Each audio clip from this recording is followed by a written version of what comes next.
the other side of town. Yeah. We'll call the February meeting of the Community Development, Housing, and General Government Committee to order. We will take the consent agenda before we get to the general agenda. Are there items on the consent agenda that members of the committee, the council members present, would like to have removed? Councilmember? C2. C2? Others? Move for approval of the ballot list you have. I do not have the list for folks signed up who are here. Are there individuals that are present for cases that are on the demolition list? Individuals who are present for cases for demolition list. If you're here for a case on the demolition list, raise your hand. If not, we're going to approve the list as set forth. I know there's one case where all right.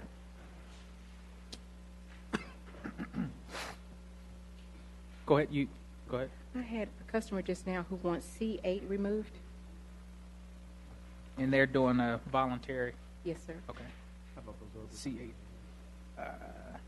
C8. These aren't for this. I think these are Joanne Allen, Carolyn Highsmith. No, not here for. Not here for housing cases. Not for housing cases. Demolition. Demolitions? Okay. Okay. All right. Are there any other individuals present for cases that are on the demolition list, demolition cases? Hearing none, staff has asked for C8 to be pulled. Hearing that, is there a motion for the approval of the balance? I move for approval of the ballot. Second. Moved and second, I think, here. You vote? Yeah, make sure you hit the motion. Second. Try it, yeah. I got it. All those in favor say aye. Those opposed, likewise.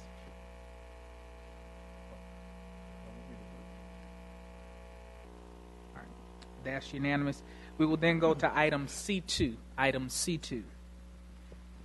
Item C2, development of standards for fences located on residential lots. This is my item, Chairman Montgomery.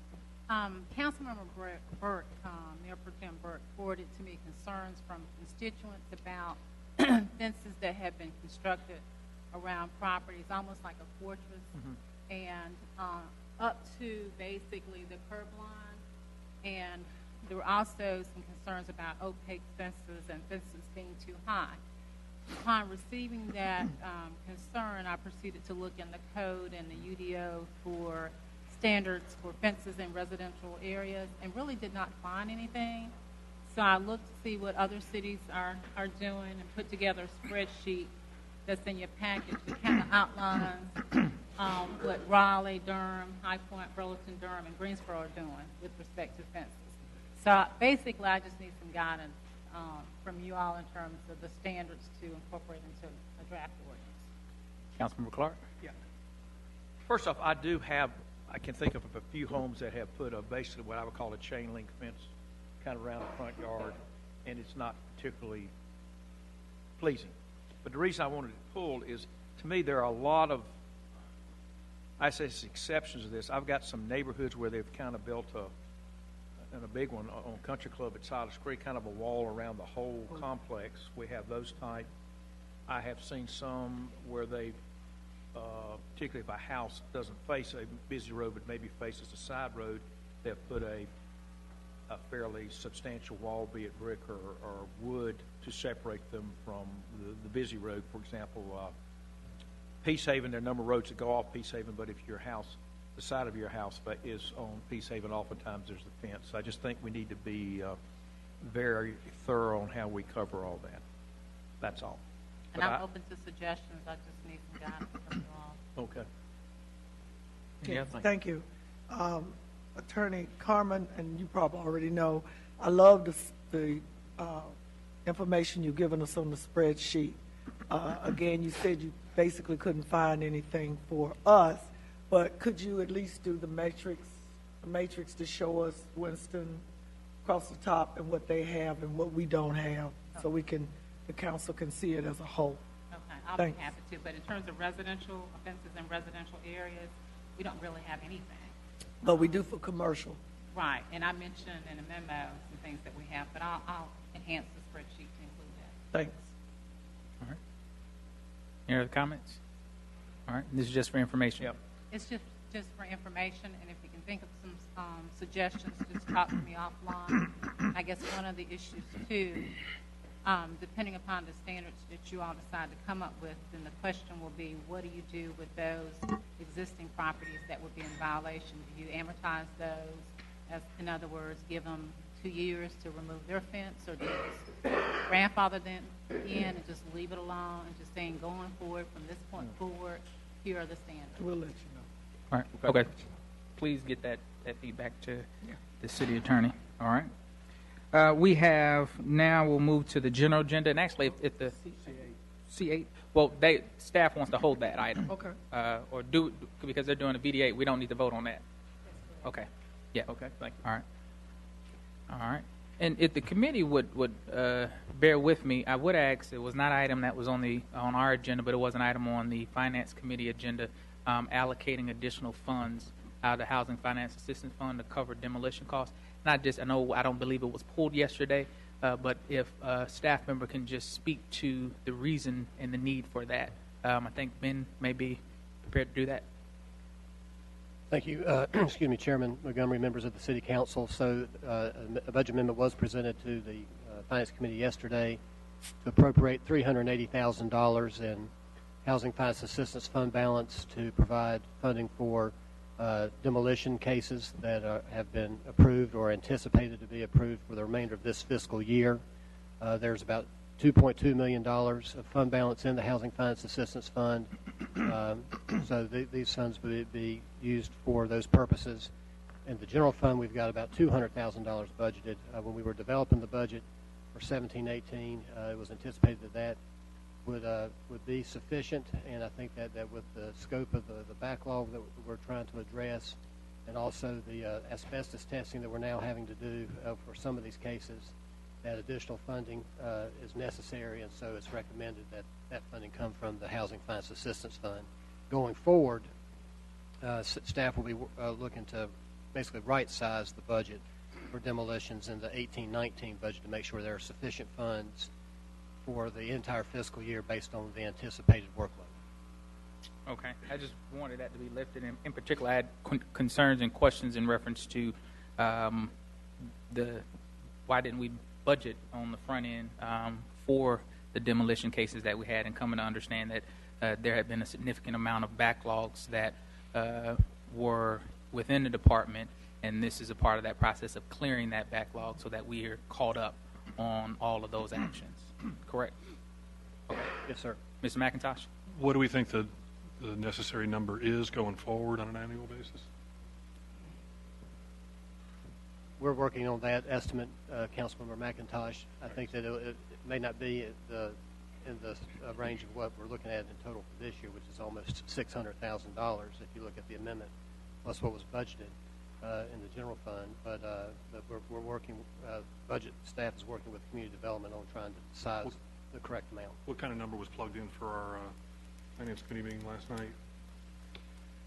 At this point, I mean, it's still at the $200,000 mark. So that would be on top of this would be in our addition. last night. Okay, thank you. And to be clear, if I'm not mistaken, that in the past, the practice has been to account for income, meaning receiving the fees from the property owners for that. And we know that in the demolition cases where we actually have to execute demolition, that oftentimes we don't receive those dollars back until that property transitions for some time later in the future. That's correct, yes, sir. And so we should budget properly up front that we will have to incur that cost. Yes, sir. All right. Thank you. All right. General agenda, item G1. Item G1, ordinance amendment proposed by Planning and Development Services staff revising Chapter B of the Unified Development Ordinances, UDO 283, to allow residential building, townhouse, and residential building multifamily in the HB and GO zoning districts, and to remove the uses residential building, duplex, and residential building, twin home from the GB zoning district. All right. Mr. Norby. Good afternoon, Mr. Chairman, and good afternoon, council members. Good evening. I think if we get this over. That one doesn't work. Oh, it's only on that one? Okay. It's there. We turned it around a little bit yesterday. All right. Oh, that's not, okay. All right. That's all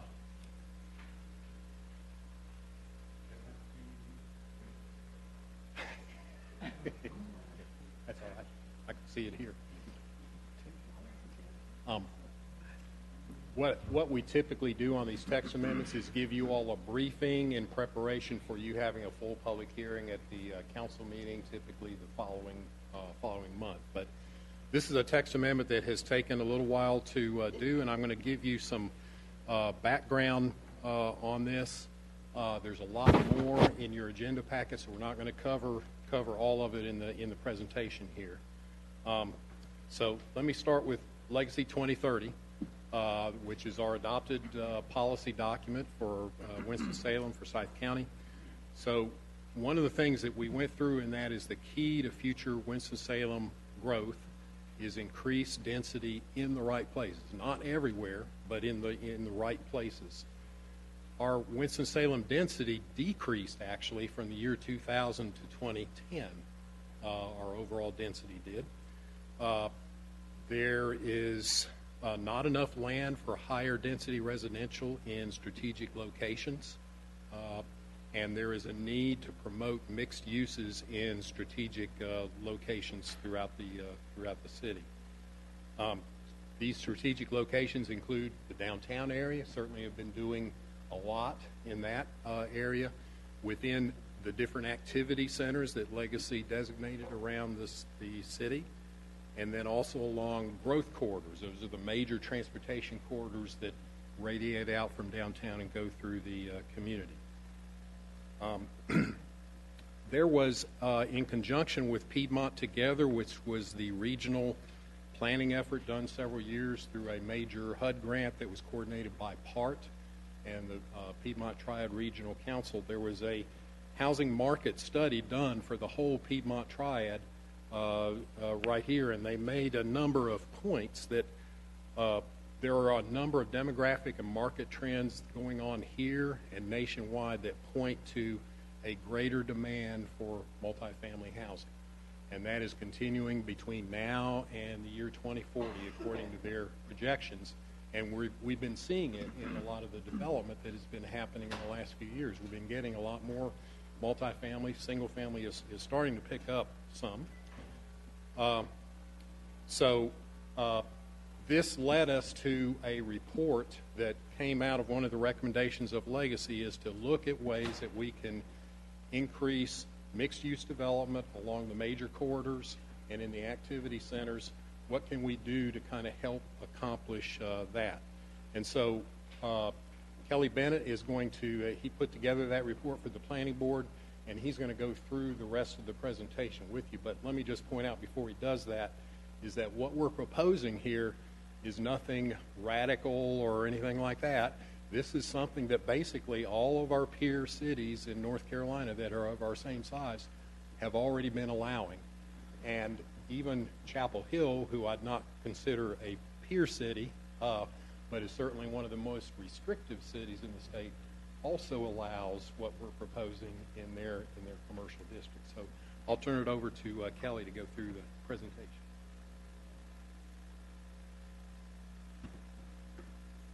Thank you. So expanding on what Paul was just saying, so currently multifamily housing is allowed in several of our office and business zoning districts. It's allowed in 2 office zoning districts, 6 business zoning districts.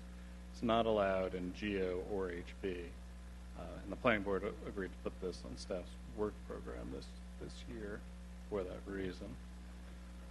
This is a map that shows all of those HB zoned parcels and the GEO zoned parcels.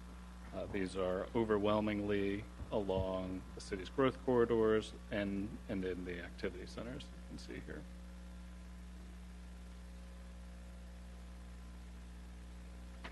So one thing to think about here is that zoning districts, while they might say might be named general office or highway business. They're not limited to just office uses or business uses. They're basically increasingly intense baskets or groupings of land uses as the intensity of the zoning district increases. Your neighborhood office district, for example, does allow multifamily, but at 4 units an acre. Limited office allows multifamily at 12 units an acre. And you can see here how it increases through some select business districts. And another way that these zoning districts allow for greater intensity is to allow larger buildings. So this is a list of all of the land uses in our UDO. And highlighted in green are the uses that are allowed in HB currently. You have a lot of intense uses. You do have some residential uses. You have boarding and rooming house. You have hotel motel. But then you also have drive-in movie theaters, habilitation facilities, landfills, bus terminals, fuel dealers, which are basically gas stations, veterinary services, golf courses, all pretty intense uses, and a mixture of office and business uses. And then this just highlights the two multifamily uses there, townhouse and residential building multifamily. Same goes for GO. Some residential uses in here, fraternity or sorority, and then a mixture of mostly office uses, but then you have child care institution, library, churches, government offices, landfill again, transmission tower, park and ride lots.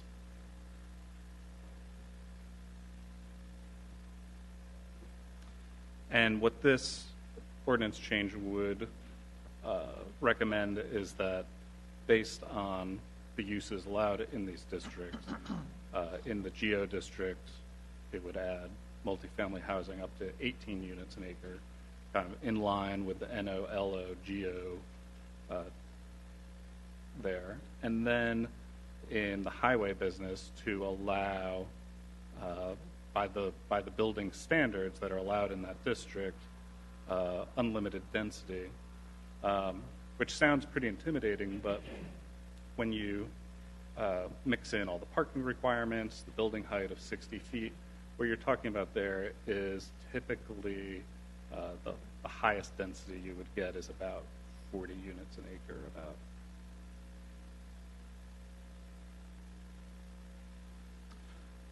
So this text amendment has attracted a lot of neighborhood input. We originally sent out emails to the community liaisons, neighborhood organizations, other stakeholders back in August, and then a couple times in the fall before we hosted community meetings. We had 2 community meetings hosted at the Bryce Stewart Building in November and December. And the planning board actually held 2 public hearings in November and December before splitting on a vote at their December public hearing. A lot of the feedback that we heard from citizens was a fear of gentrification, and then a fear of gentrification in later stages. That if some of these areas become really popular, it could have kind of a spillover effect into surrounding neighborhoods of increased prices that might push out lower income people who are renting there. And then another concern was that some of these HB districts that are on smaller parcels could be detrimental to neighborhoods that they're nearby. So we worked with those people to make it so that these multifamily developments would need to be on 1 acre or larger parcel. So in summary, you know, a lot of this grew out of talk of creating more mixed-use development by being closer to services. But really, there are a lot of benefits to this text amendment. Could help redevelopment in underutilized commercial and office locations, which we see a lot of, particularly at the edges of the city. It could help improve the market for existing commercial enterprises, where you might have a grocery store that's hanging on. If you could get more rooftops in the immediate vicinity, it could help those businesses. It's likely to actually create more affordable housing over time. You know, by increasing the potential number of multifamily sites. Now, I'm not saying that what would be built right now would necessarily be affordable housing, because the price of housing hews pretty closely to construction costs. But by increasing the supply of multifamily housing, other areas of the city with multifamily development could be balanced out in price. There would be no displacement because there is currently no housing in these districts. Really, the most effective anti-displacement strategy is abundant housing. The more housing you have, the less chance that anybody will be displaced. And without this ordinance change, developers are more likely to pursue redevelopment of cheaper, affordable housing. You know, we've seen that with developers looking at Ardmore Terrace and Cloverdale Apartments, and developers looking to areas on the outskirts of the city where there isn't neighborhood pushback for rezoning, and then sooner or later you get development spilling outside the boundaries of the city and losing that tax base. So the recommendations for approval, and I'm happy to answer any questions. Committee members? Clark, you can provide it later, but your two sheets you had that showed the green was what was permitted and the white wasn't, those would be nice to have. I think they're in the memo. Well, I can't find it. It's in there. Anyway, and HB, which is, I guess, is one of the most intense zoning categories, are sweepstakes allowed in HB? I believe they are. Yeah. Okay. Okay. How about gentlemen clubs or adult entertainment? That's allowed in GB, not HB. Okay. Okay. So HB, we can have, and you can have restaurants and things of that sort. Yes. Okay. Thank you. Let me go see if I can find it. And GB already allows multifamily. So Yeah. We're just talking about HB and GO. Okay. Thank you. Let me go see if I can find it. Ms. Adams? Yes, in light of the discussion that's been going on about 283, what have we done? Just give me a short couple of sentences of what we've done to do outreach in community education engagement as to what this is for us. Again, like you said, we know that Charlotte and Greensboro and Raleigh and Durham have been doing this for a while to try to increase the density in housing versus people being away from where the jobs are, away from the transportation resources and things like that. But what have we done to ensure or what are we going to do to help folks understand the benefits or, yes, maybe even the challenges of this UDO? Well, over the last couple of years, the planning department and the city marketing department have put together some brochures and some videos on kind of the advantages of having multifamily housing. And then for this in particular, we reached out very early through the community liaisons to alert people to this and try to get them involved at the earlier stages. And then once we had the public hearing for this, we realized we needed to do more. So we did have a couple more community meetings after that first public hearing. Not to put you on the spot, Kelly, but Paul, too. Why do you think people are against this if we're already behind our other sister cities in doing this? Why do you think there's been such a outcry from your perspective? One of the things, Councilmember Adams, that I heard beyond what Kelly was saying was I think some neighborhoods were feeling like this text amendment would allow by right multifamily in a zoning district that it currently does not allow it by right. So therefore, if somebody were to come into a piece of property that's currently zoned HB and want to do multifamily, they would have to propose a rezoning.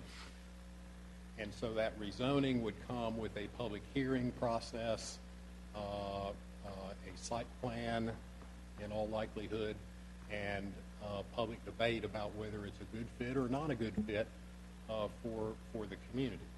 And so there were people who were feeling like they would lose the ability to do that because this would now be allowed by right, just like it is already in GB and PB and all that, but feeling like they wanted to have a voice at least in this.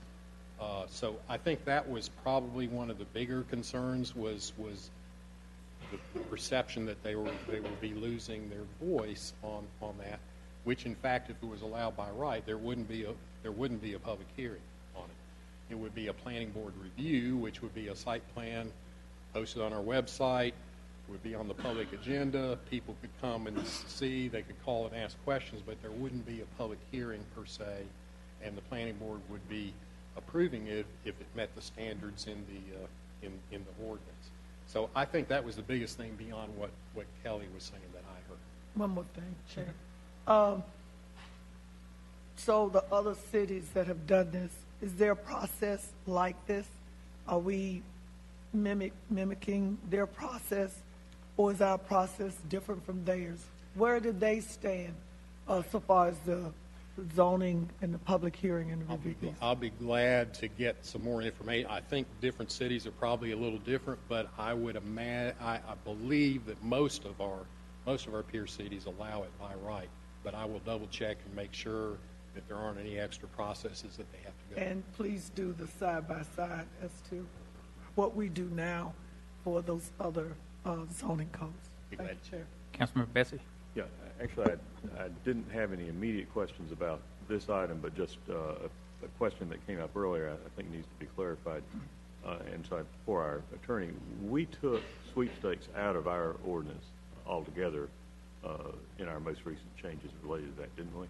I think the sweepstakes provision is still in there, but it's opposition because of communications with the Attorney General's office and also case law that those operations are in fact complete. Would you check on that for me? Because I thought we made some changes to address that. If not, I'd like to make the changes because it's been my understanding, as you indicated, that our position is these businesses are illegal, and that is simply not being enforced adequately, which concern I have raised on multiple occasions as we have discussed. Permits are not being issued to new places. I know that. They're popping up. They're metastasizing. Yeah, and that's a problem set up in this issue. I have some comments on this, but no more questions right now. Councilman McIntosh? Question for Mr. Norby. Is it a fair characterization to say that this process, what we're doing now, is an attempt to deal with the concerns up front, and so that they're set, and that so the neighbors are going to be able to voice their concerns and have those heard, and then not have to deal with them on a case-by-case basis down the road? So setbacks and things like that we're trying to deal with now. Is that correct? Right. Well, yes, you set standards and a procedure for these plans to be done, but at the same time, I think it's important to note the geography of our HB and GO districts, that they aren't typically embedded within neighborhoods. They're on the sides alongside the major arterials if you look at those maps. There were a few exceptions where some smaller HB parcels kind of sprinkled in, and so we tried to deal with that with prohibiting anything less than 1 acre there. But that was our biggest feeling, is that if the HB is already allowing such a huge array of different uses, many of which could be objectionable on a neighborhood basis, then multifamily would certainly be a much tamer use for those areas, and it would help relieve the pressure perhaps to rezone within neighborhoods for multifamily. And one more, and you may not have the answer to this, but one of the uses that jumped out to me as being, it's already allowed, that could be one of the most offensive is a motel, hotel motel. And I guess it's probably hard to say how many, do we know how many units you could have on a 1 acre site in a hotel motel scenario? Well, it probably depends on whether they want to go with structured parking, how high they want to go, and But it could be things like that. Could be very dense. Could be more dense than I mean, multifamily. we could work up some examples, give you a few Okay. examples. All right, thank you. I like to see those same kind of examples. I have some requests for some information as well on it, particularly when we think about this zoning in comparison to without the zonings, what the process that developer would have to go through to do the same type of mixed-use development.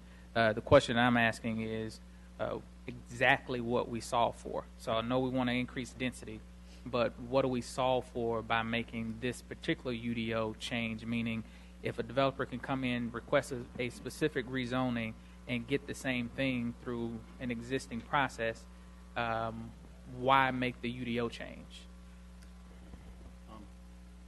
I think the biggest answer to that is if you can make your zoning regulations easier for developers to do in the places you want them to do a particular development, that more and more of them are going to be attracted to those locations as opposed to trying to go through a rezoning procedure and the public hearing process to try to put something in a different location there.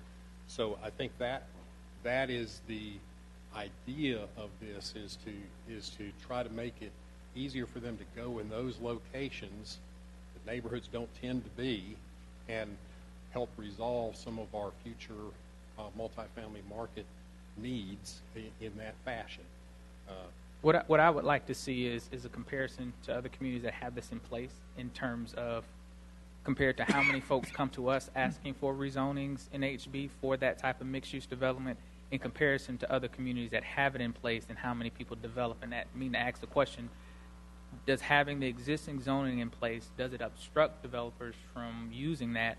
And is it more utilized in communities where it is already open with it being included in that particular UDO?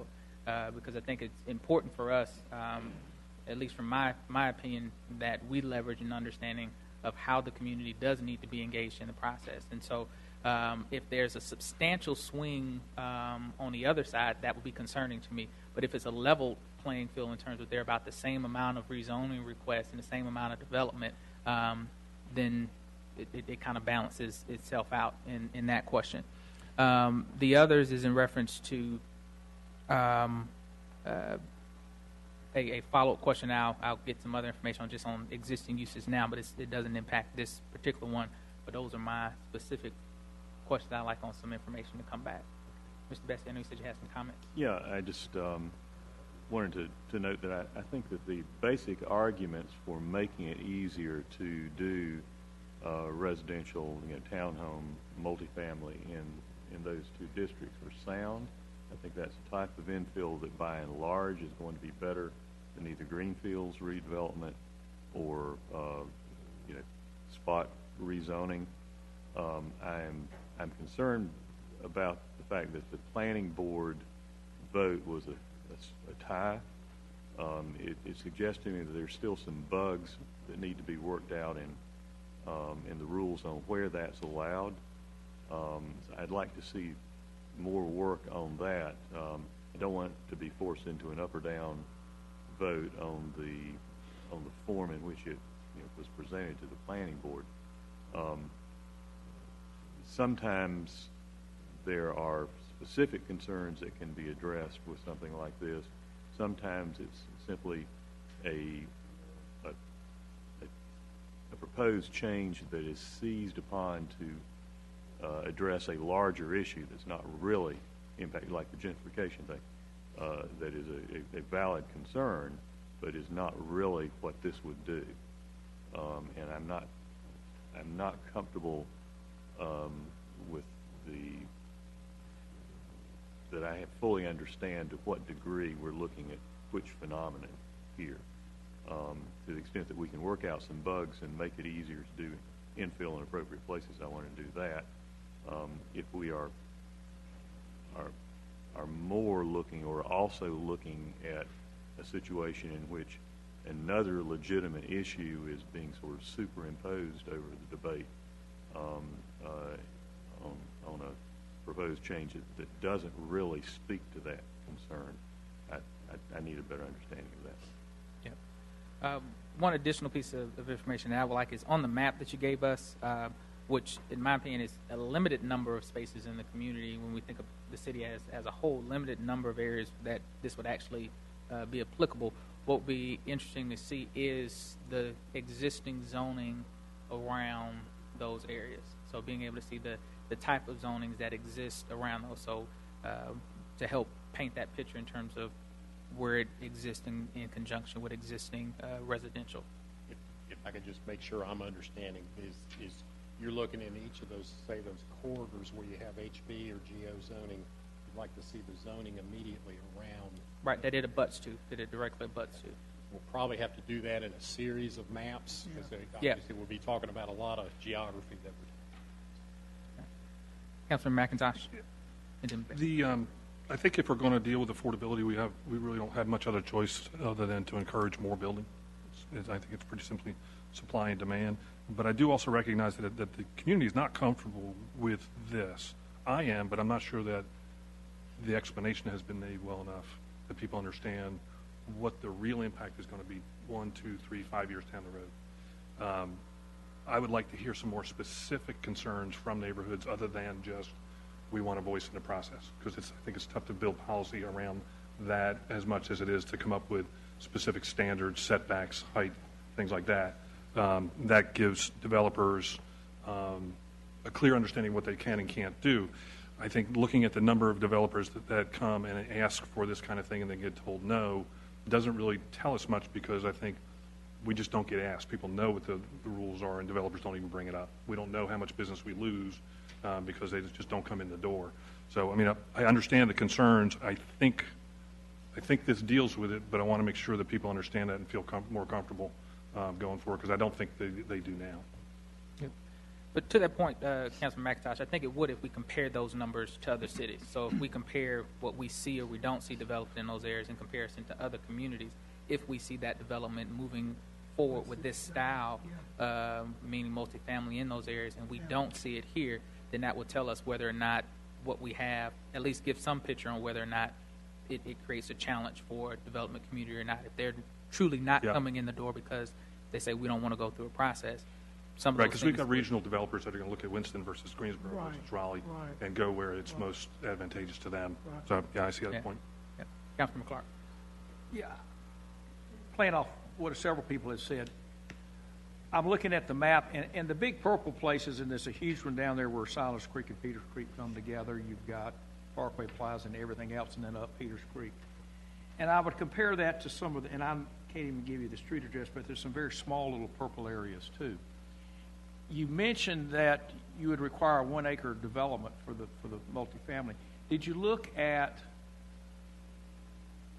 these real small HBs, and the HB needs to be so big, because if you do have, and some of these are quite small, that you might have neighborhoods coming right on top of it, and in which case it would be more significant, such that you would maybe have an ordinance that says you can only do this if the contiguous HB zone is at least X number of acres or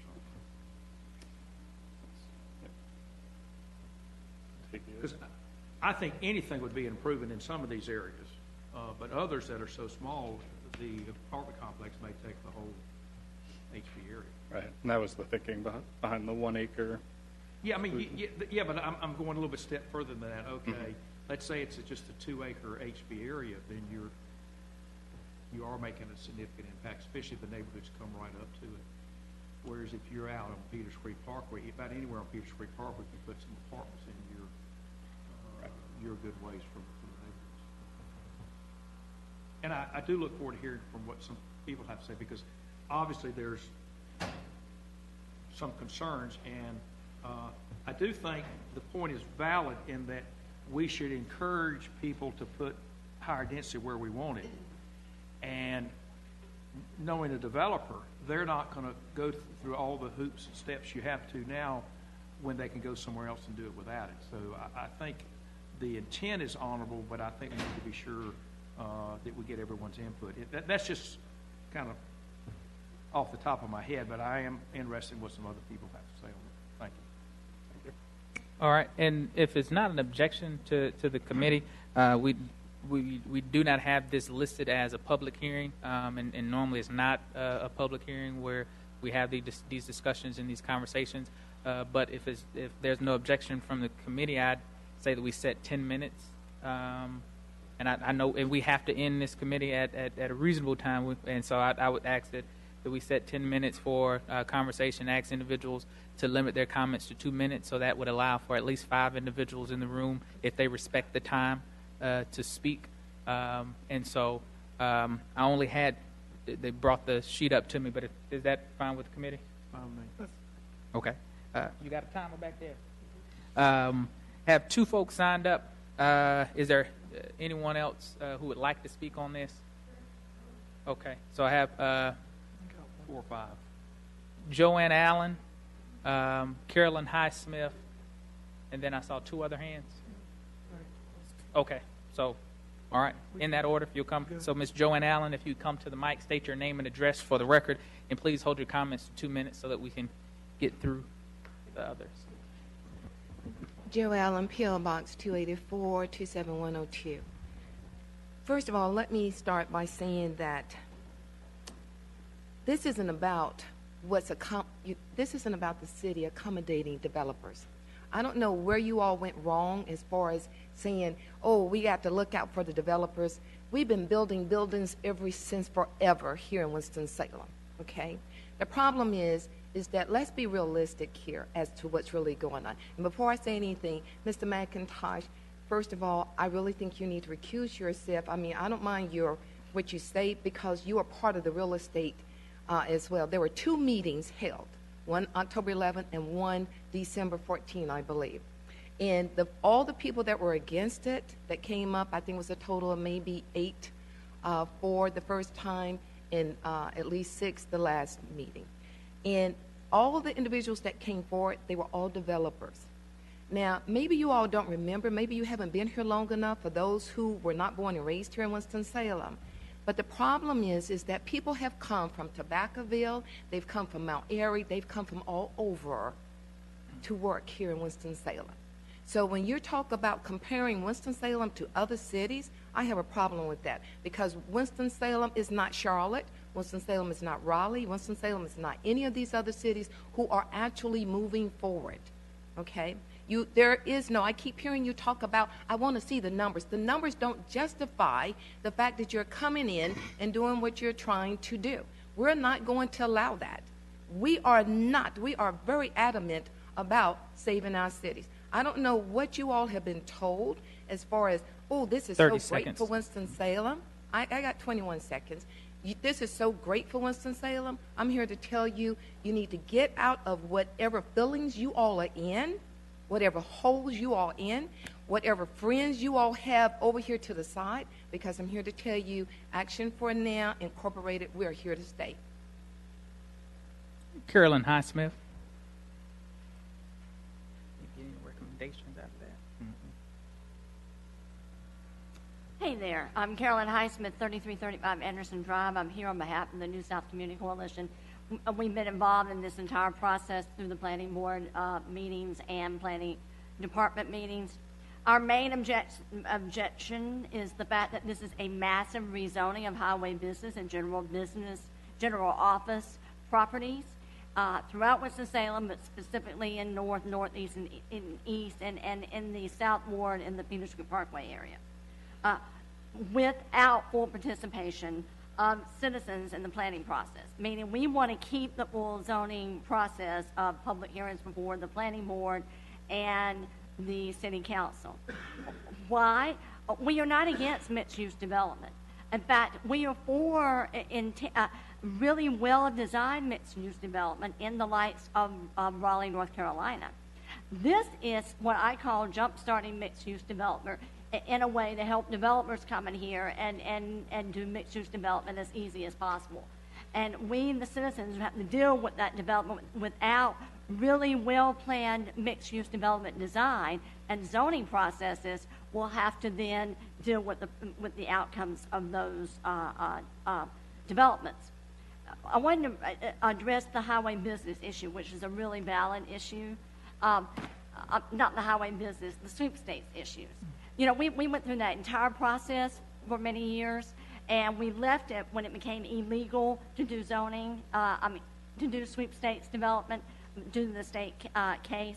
If that is not resolved and this mixed use ordinance can get into effect, I see, we will have a problem, because we were trying to propose that residences stay out of 1,500 square feet away from highway businesses. I mean, sweepstakes. So we still, please read all the opposition to in your agenda books. We still oppose all of that. And please look at the highway business sweepstakes issue in relationship to this ordinance. Thank you. Thank you. Can you turn that TV around so folks can see I know it's small, but just at least they can see that screen. Okay. All right. You give your name and address for the record. Yes, Sally Hirsch, 1831 Brantley Street, and I live in Ardmore, so I'm pretty close to the center of the city, and this is concerning Ardmore. The neighborhood association voted against this, and I think the Winston-Salem Neighborhood Association has come out against it. We want to stay involved in things that are happening in the city. For example, you asked about concrete examples. I'm looking at the arts-based elementary school downtown and a huge building right next to it now. And to me, that's just poor planning, because you're just cutting out the light for those children. They have a beautiful garden there, and I'm not sure if the light is cut out all the way towards the garden. I haven't really looked at it, but I ran into a parent the other day with his child at Whole Foods and asked him about it, and he kind of frowned. It's just kind of sad to see this big thing. So I think people want to be involved, and you see the same people a lot coming down here and speaking up. We need more community involvement, actually. So if you take that away, you're not really encouraging it. So I'm concerned about that. Peters Creek Parkway has a lot of problems. I can see that you would want to clean some things up and develop some things. It would just be nice to really include all the people that live along Peters Creek Parkway. There's a lot of people there. They may not live right on the street, but they live right behind it. So you really need to include people in your discussions, and that's all I have to say. Thank you. All right.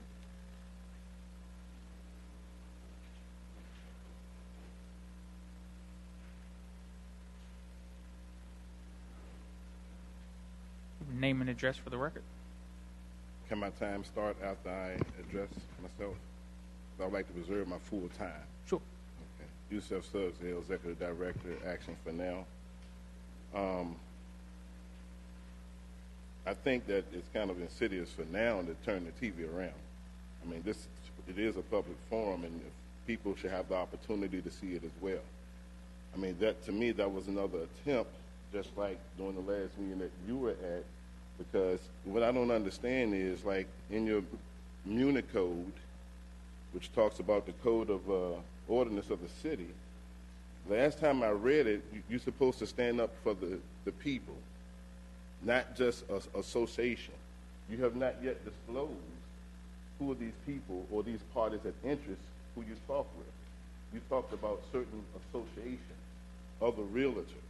We have to make sure that we're not having conflicts of interest here when we're trying to take away the very thing that's supposed to be there for the people. A lot of the houses throughout Winston-Salem are uninhabitable, and the inspectors have not done their job. So right now, if this goes through, that means you're taking away a process of involving the people to make way for something to just be an enigma and explode, and they can do what they want to, which starts the road for gentrification on a whole nother level.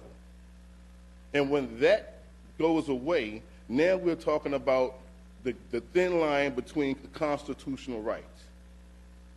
Because the ordinance is supposed to be pursuant to the North Carolina Constitution, not just throw it out and make it how you want it to be. Just like with the mold. You asked me to look over the definitions. Nobody has come to me. Who is it that are making these decisions to just go around the people? You have to be for the people, or you're violating your very oath, and you're violating your codes. Thank you. Ma'am. Sure. The reason the TV is as it is, when we turn it so you people can see it, it can't be seen on TV.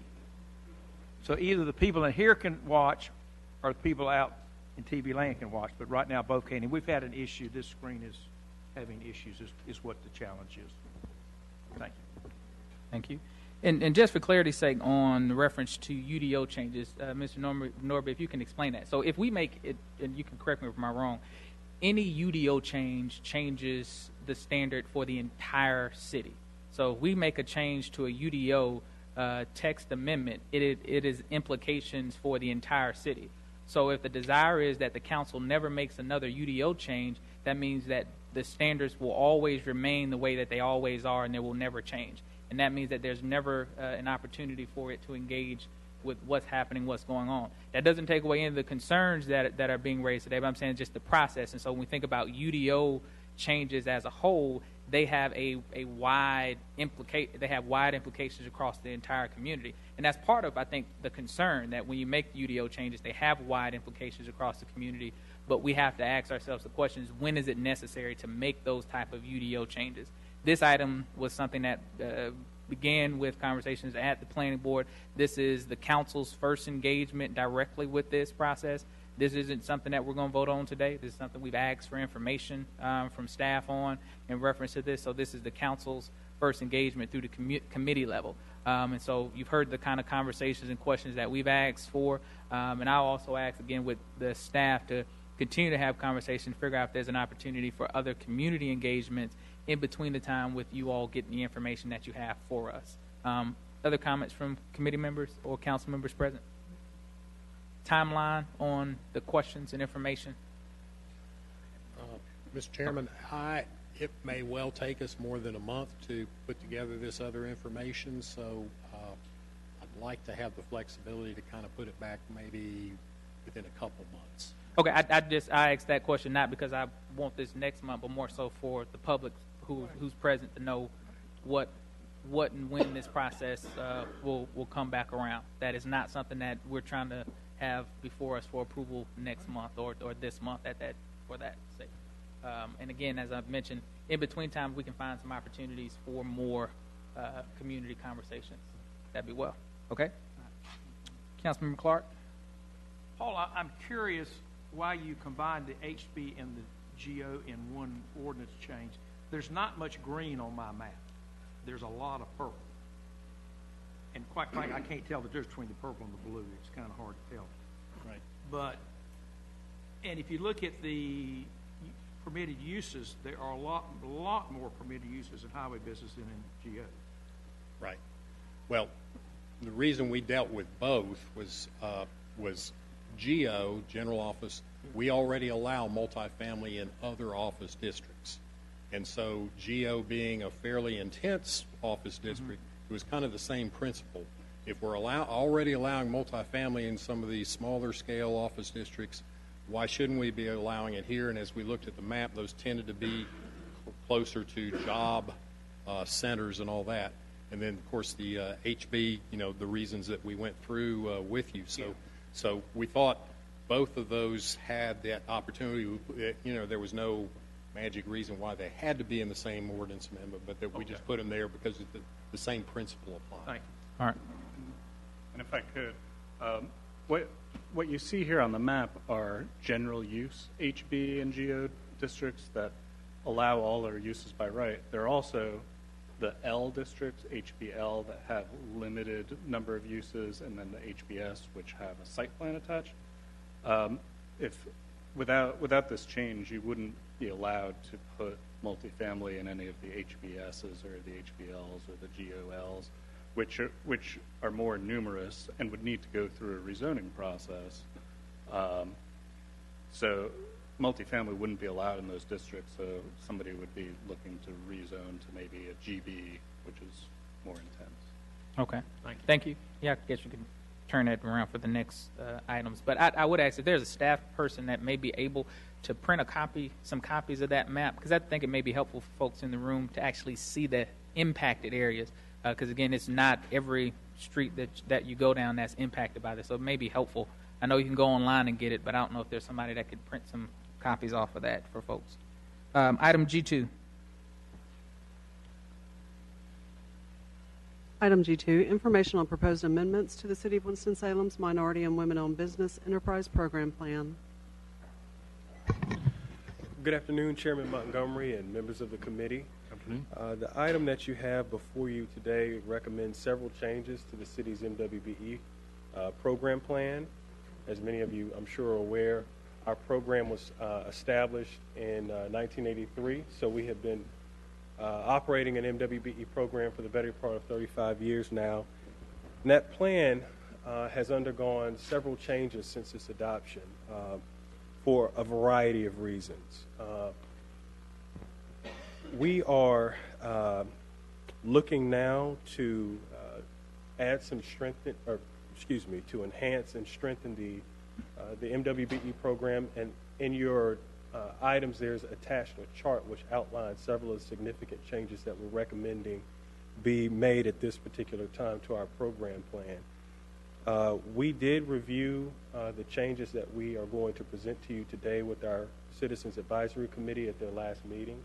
And all of the changes that staff has recommended have been also recommended for your consideration by the CAC. I will note we do intend, this is just for information at this point, but based on the direction of this committee, we plan to bring this item back for action next month, and accompanying the item will also be a staff recommendation to conduct a disparity study. So with that, I'd ask Taisha Hinton, who is our business inclusion manager, to take time to review each of the enhancements that we're recommending as part of this most recent revision to the program plan. Good afternoon, Chairman Montgomery and members of the committee. In your packets, there's a chart labeled Exhibit A, and that's the chart that I'm going to use to walk through 3 primary program enhancements. Is it on this screen? But we got it. We got it. Can we get it? Okay, so for number 1 is our threshold for MWBE participation on formal construction and repair projects. So what we're proposing to you today, and that language starts on page 3 of the full program policy in your packets. We're proposing that we lower the threshold for our formal construction from $300,000 to $100,000, with the primary purpose there being increasing subcontracting opportunities for MWBE firms. That'll be additional projects, it'll be additional opportunities, so it's just simply taking that formal construction threshold, the projects that come before you all, from $300,000 to $100,000. The second proposed change begins on page 4 of the program policy in your packets. And we're proposing that we make some very significant changes to MWBE participation in professional services and other services. For sake of conversation, when I refer to professional services, I'm speaking to those by statute as engineering, architecture, surveying, construction manager at risk, and for other services, those being janitorial services, art services, cleaning services, anything of that nature that's over $20,000 and above. So the first change would be requiring a 10% MWBE participation for every submittal, proposal, or bid that is $20,000 and above to have that 10% MWBE participation goal. So contractors, designers, suppliers, whomever would have to identify subcontracting opportunities for MWBE firms, or they would need to be an MWBE firm themselves, or they would have to make a good faith effort in order to obtain this 20% evaluation during 20% during the evaluation criteria. So that moves us down to the second bullet here on your chart under number 2, which is designating that 20% of every evaluation for professional and other services be devoted to the utilization of MWBE firms. So what that means is that in order to obtain the 20% during the evaluation, a contractor, proposer, bidder, whomever, would need to either be an MWBE themselves, subcontract 10% of their work to MWBE firms, or make a good faith effort to demonstrate their commitment to MWBE firms. Any company who does not meet one of those 3 criteria just mentioned would not receive that 20% during the evaluation process, so they would immediately start at 80%. The third piece here is requiring our office to track professional and other services proposals at $20,000 and above. So what that would do is mirror what we do on the construction side. From the initiation of the project until the project closes out, we would be responsible for tracking payment to MWBE firms, treatment of those MWBE firms, and overall inclusion of those companies. That also encompasses affidavits on a monthly basis, final payment at the end of the process to ensure that that 10% minimum is met or exceeded. And lastly, in number 2 is requiring the composition of the evaluation panel to be diverse in nature for both RFPs and RFQs.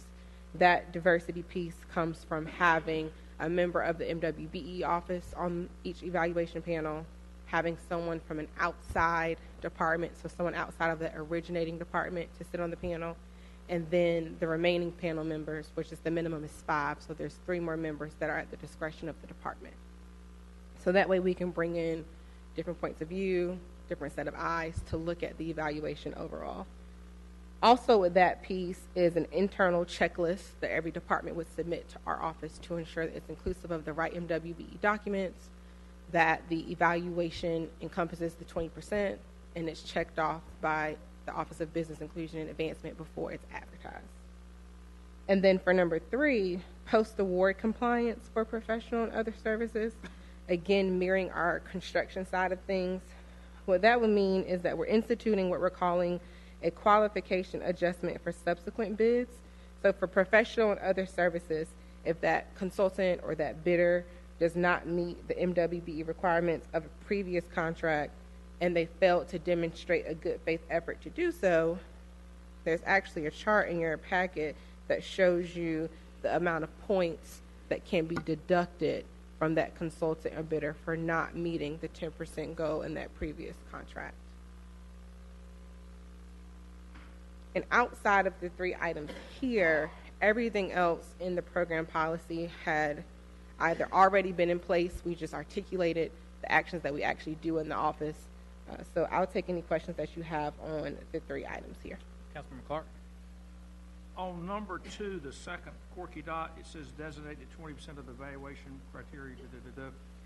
Can you just give us the list how it would break down with that 20%? Because now you get so many points for being within Sure. 60 miles and this, that, and the other. Just how the 100 points are Sure. allocated. So we can definitely provide you an example. The 2 items that remain consistent regardless of the type of proposal is this MWBE commitment and the distance from the project.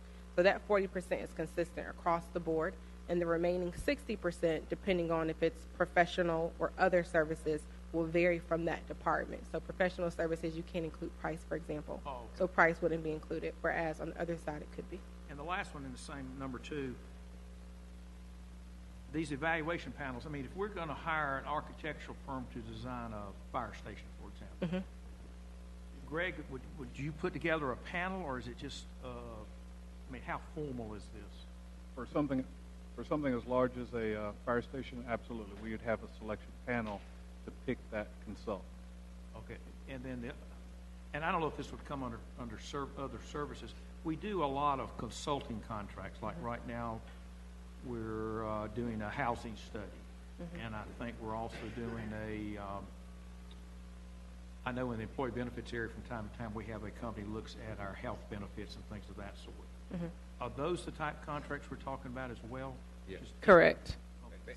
Any service contract that's over 20,000, so it'll run the gamut from custodial, marketing, you name it, any service. As well as these infrequent, like I think we had one done at the fairground, had a fairground study. Absolutely. Or a call center study. Yeah. Those as well. Okay. So those as well will again consist of that diverse panel where someone from our office serves as support and compliance, someone from an outside department, and then members from the originating department. Okay, thank you. That's all.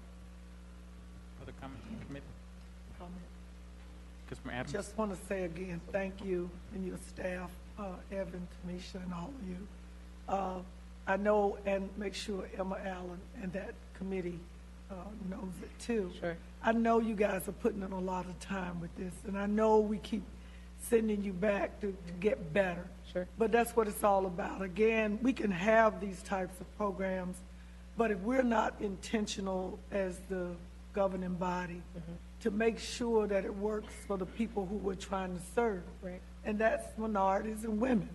So again, I thank you, and all I can say is keep up the good work, because you know I'm going to bring some more ideas. Thank you, Councilmember Adams. Councilmember McIntosh? On number one on this chart, reducing it from 300 to 100,000, how many projects do you think that will impact on an annual basis? I'm going to call Jerry Bates for that one. Give us an estimate.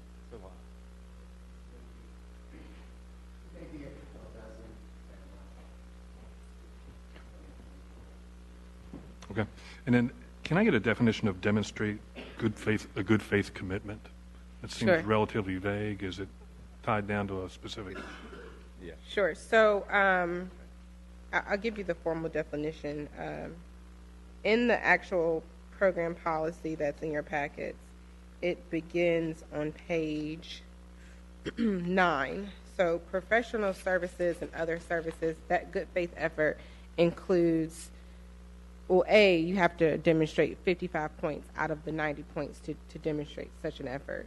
But advertising in general circulation, providing written notice to a reasonable number of MWBE firms at least 10 days before the proposals are due, following up that interest, that initial interest with follow-up calls, follow-up emails to confirm whether or not that firm is interested, identifying portions of the work that can be subcontracted. So if that's in their solicitation letter for an arts project or a custodial project, what items will you actually be subcontracting? Using the services from the MWBE office, so whether that's assisting you with getting your company's hub certified, whether that's identifying firms that we're aware of that can be of assistance to you, negotiating partnerships, providing quick pay agreements are all examples of the items to demonstrate a good faith effort. So it's fairly tightly prescribed. There's not a lot of wiggle room. Absolutely. Good. Thank you. All right. Thank you. I'm excited to see the impact of these changes on those who we do contracts with, who we work with, how that impacts the community in terms of those who are employed with these firms, these groups who are doing this work.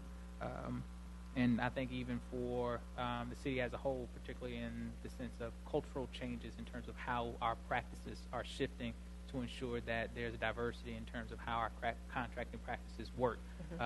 For a good amount of time, some of these areas were off limits in the sense of because they fell below us, above a certain threshold, they were not included in these conversations. So I'm happy about the direction that we're moving. And just for a point of clarity, I know you said that next month there'll be something coming back around diversity study. Will diversity study give us the type of information that tells us, disparity study, give us the type of information that would say in a certain industry we have,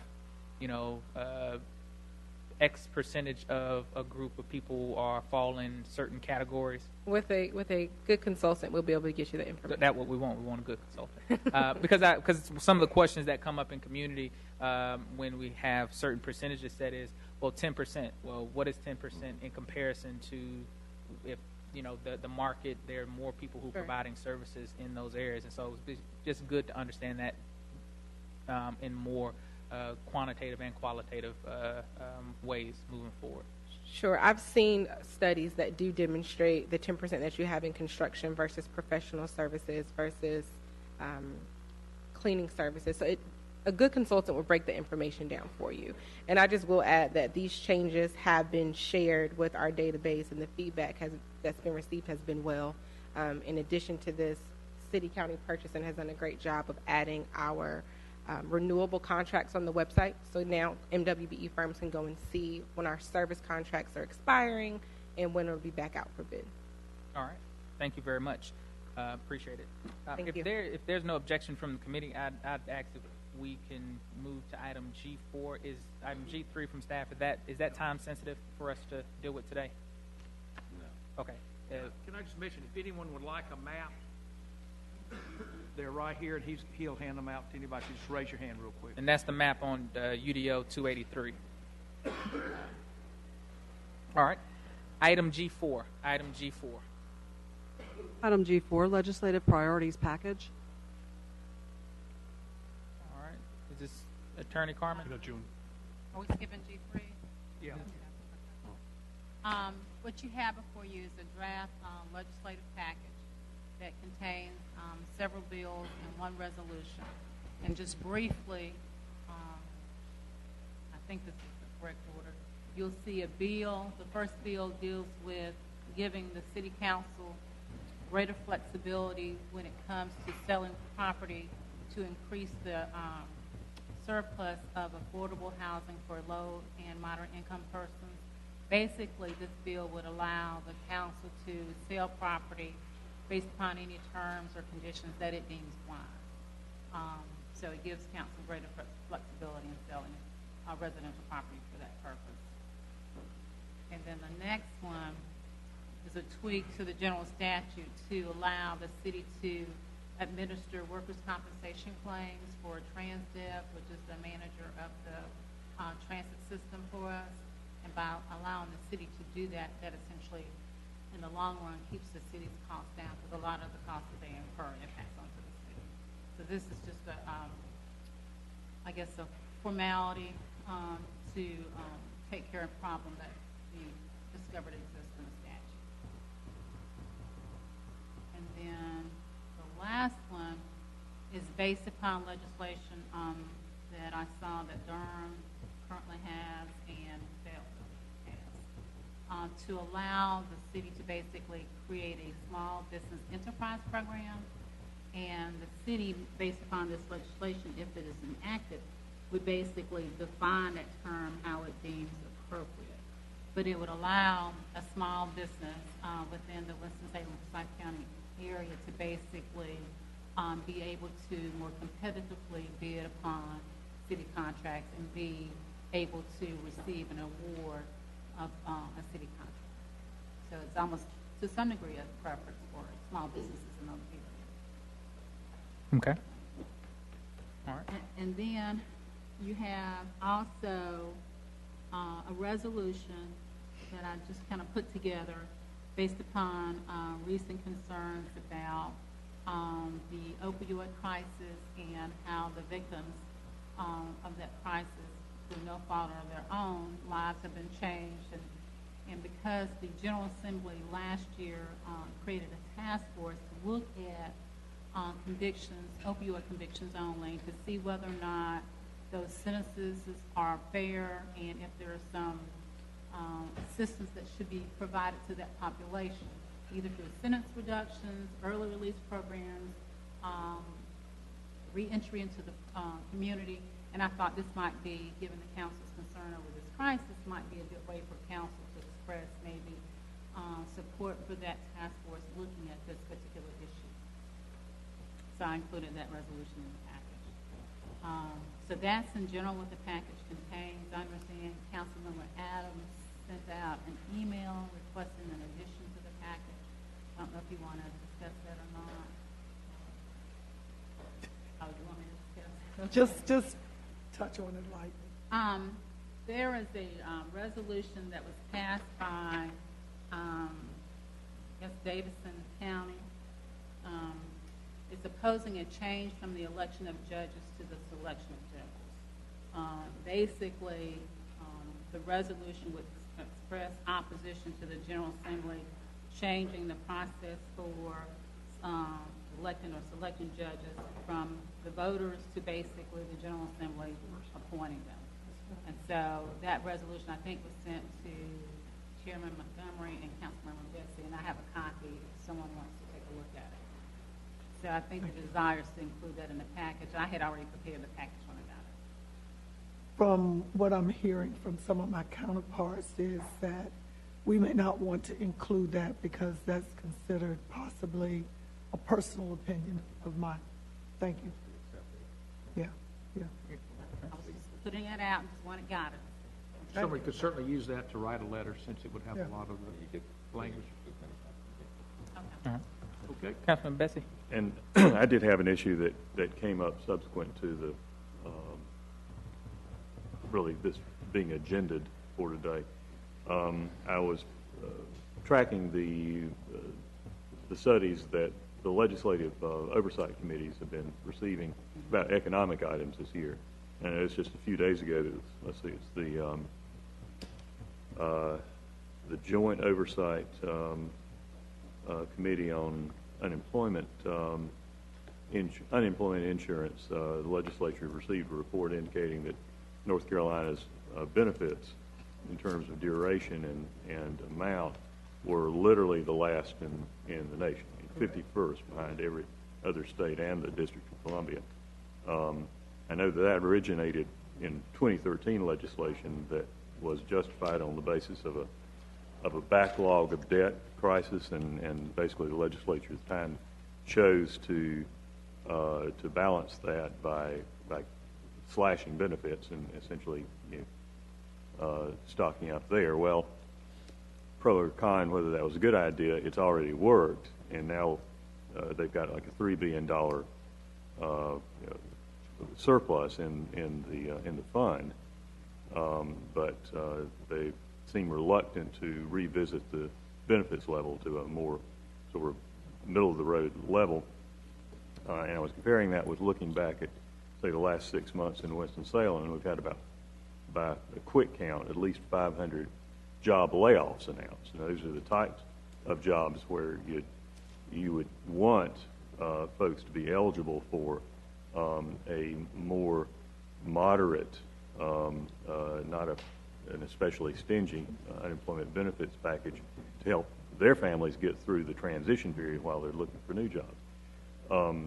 So I wanted to raise that as whether we wanted to include on our legislative package of agenda, because of the impact on the workforce in Winston-Salem, a request to revisit our unemployment compensation level. If my colleagues are reluctant to do that, I can always just treat it as a personal concern issue, but I thought it was sufficiently relevant directly to our workforce here that there may be broader interest in including that in our packet.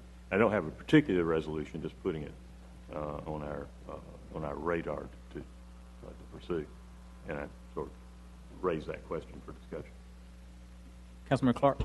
Do we anticipate going to Raleigh sometime this spring? I guess the short session starts in May. The short session starts May 16th, so you'll have a meeting with your delegation probably in April, and we'll go to the town hall in Raleigh. I'm not sure if it's in what month it's in. Okay, but we will have a chance to talk with the delegation. We will. Thank you. Are there objections to the thought of including something in reference to unemployment benefits? I don't have a problem with it. I probably have a different feeling since I actually pay it. I have actually had instances, and I will put my hand on the Bible and swear to this, where I offered people a job, and the guy told me, well, when my unemployment benefits run out, I'll call you. Right. And that's not the way the system should work. I agree. I pay unemployment taxes as well, and organizations as well. So, but I disagree with the fact that that's not a universal application, and so we cannot take one instance as the whole of individual, or two or three. But we have the percent of the job offers I made that year was probably 80% of them. But Chair, over the years, some of us that have been laid off from jobs as myself when I was working and had to collect unemployment. Based on the cost of living and the time that it was significantly better than what they have here. And I worked in a union shop, you know. So, you know, I think right now, again, with North Carolina showing that we're at the bottom of education, we're at the bottom of a lot of things, good paying jobs. And we don't even want to pay the people that had the good paying jobs to get the unemployment. I think we need to revisit it, and I think, you know, with that data coming out the other day, again, it shows one of those areas that we need to work on. Everybody in the world we live in right now is not sitting at home waiting on a check to run out, waiting on food stamps to come. People want to be or have a quality of life. And I think sometimes we as leaders and politicians, as we said about the judicial resolution that I proposed, you know, these are our own opinions, but it's not a blanket for the whole state, and neither is it for the city of Winston-Salem. So, Councilmember Bessie, I sign on to your resolution. And with that, I know that we've had this before. We've had our agenda. Because this is a short session, these type of items that we put on our agenda must be something that there's no challenges from those in terms of for the delegation to be able to move those forward. And it's always good to be able to have a package that we get unanimous support on. So at times we've had items that come up when those that we feel we have unanimous support for move forward, and then another one stands on its own for an additional vote. I'm not sure if that's the way this one could come forward, or whether or not. Councilmember Chair Montgomery, I'm looking to see also what the legislative package is coming from the League of Municipalities. That'll be interesting to see. And we can also, as the attorney knows, we can submit ours to them as well, right, for them to consider. So I don't know when you think I know after 6 years. Yeah. I don't know, because I'm not on that board. I'm not on that board anymore. We meet on Thursday. Oh. He's on it. Councilman Bessie, you had another point. Yeah, I'm not sure that I think this is something that we as a council should vote on. I mean, or should include in the packet. I mean, the other things seem very sort of specifically targeted towards things that are Winston-Salem based, and this to me seems more like just an opinion about how the state program is run. So I'm not in favor of it. In terms of the procedural question of what's eligible for consideration in short session, because the issue was brought before an oversight committee, they could recommend out changes. The question is whether they will choose to do so. But if they chose to do so, then that would be eligible for consideration. And again, if I raise it for discussion, I think that it does have a particular Winston-Salem angle, given the impacts of ongoing layoffs on our workforce here. But I'm going to speak on it. I would encourage the council to consider it, but I'm not going to ask the council as a whole to go beyond its comfort level on this issue at this point. Okay. All right. Is there a second? Though I was asking Councilman Bessie, was there a second item? No, that was the meeting. Okay. All right. So this was just for the information. Yeah. Information, so I'll bring it back in March. Okay. All right. With that, we'll hold item G3 in committee and have that come back to committee in March for further consideration. With that being said, we can consider ourselves adjourned.